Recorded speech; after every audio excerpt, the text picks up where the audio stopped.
అధికారులు ప్రజల శ్రేయస్సు కోసం పనిచేయాలని ఖానాపూర్ ఎమ్మెల్యే బొజ్జు పటేల్ సూచించారు. మంచిర్యాల జిల్లా చన్నారం మండల పరిషత్ కార్యాలయంలో ఏర్పాటు చేసిన సర్వసభ్య సమావేశం ఆయన పాల్గొన్నారు. ఇక అధికారులు ప్రజల సమస్యల పరిష్కారానికి కృషి చేయాలని, మీ స్థాయిలో కానీ పనులను తమ దృష్టికి తీసుకురావాలని సూచించారు. వెనుకబడిన జిల్లా ఆదిలాబాద్ అభివృద్ధికి సీఎం రేవంత్ రెడ్డి పాలనలో ప్రత్యేక ప్రణాళికలు రూపకల్పన చేస్తున్నారు.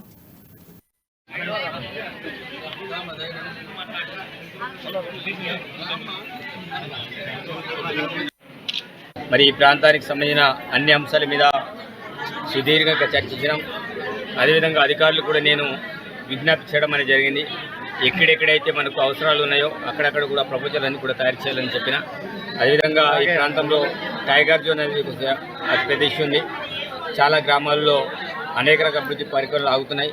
మరి ఆ విషయంలో కూడా త్వరలోనే డిఎఫ్ఓ గారితో కావచ్చు, కన్సర్న్ డిపార్ట్మెంట్ వాళ్ళందరికీ కూడా పిలుచుకొని వాళ్ళందరికీ కూడా రివ్యూ మీటింగ్ ఏర్పాటు చేయడం అనేది జరుగుతుంది. ఎందుకంటే ఈ ప్రాంతంలో చాలా రకాలుగా అనేక సమస్యలు దీర్ఘకాలంగా ఉన్నాయి. అలాంటి వాటి మీద ప్రత్యేకమైన ఫోకస్ ఏర్పాటు చేయడం అనేది జరిగింది. కాబట్టి ఈ ప్రాంతాన్ని విద్య, వైద్య, వ్యవసాయ పరంగా డెవలప్మెంట్ చేయడంలో మరి గౌరవ ఎంపీటీ సభ్యులు కావచ్చు, సర్పంచులు కావచ్చు, అదేవిధంగా అధికారులు కావచ్చు, అందరి సమన్వయంతో మరి నివేదికలను కూడా తయారు చేయాలని నేను ఆదేశాలు జారీ చేయడం అనేది జరిగింది.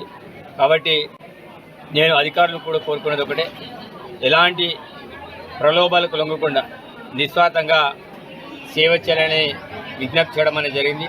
ఎందుకంటే నేను ఎమ్మెల్యే అయిన తర్వాత ఈ ప్రాంతంలో ఏ సమస్యలు ఉన్నాయో దానికంటే ముందే నేను పసిగట్టగలిగిన. మరి ఎక్కడ కూడా అవినీతి జరగకుండా, ఎలాంటి డబ్బులకు లొంగకుండా అధికారులను